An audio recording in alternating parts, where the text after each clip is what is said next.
మనీషా కొయిరాలా భారతీయులకి సుపరిచితమైనటువంటి పేరు, మంచి నటిగా మన దగ్గర గుర్తింపు పొందింది. అలాగే అద్భుతమైనటువంటి తెలుగు సినిమాల్లో కూడా ఆవిడ నటించింది. అందరి మనసుని గెలుచుకున్నటువంటి అమ్మాయి. వాస్తవంగా తను ఇండియన్ కాదు, నేపాలి. నేపాల్ నుండి ఇక్కడికి వచ్చి ఇక్కడ సినీ రంగంలో తనకంటూ సుస్థిర స్థానం సంపాదించింది.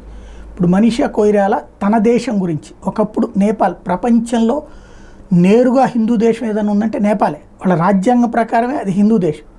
తర్వాత ఈ కమ్యూనిస్టుల పరిపాలనలోకి వచ్చాక హిందూయిజం అనేది తీసేసి సెక్యులర్ అనే పేరు మార్చారు. దీన్నే మనీషా కొయిరాలా ఇప్పుడు తాజాగా మాట్లాడుతూ వచ్చారు. Famous actress Manisha Koirala set Nepal was very prosperous when it was a Hindu nation. That was our best identity. We were the only Hindu nation of the world. Why was it removed? We were a peaceful Hindu nation. Sometimes I feel it was all conspiracy, she said. ఇది హిందూ దేశంగా చాలా గర్వంగా ప్రశాంతంగా ఉన్నటువంటి మా దేశం ఏదో కుట్రతో హిందూ అనే పేరు తీసేశారు.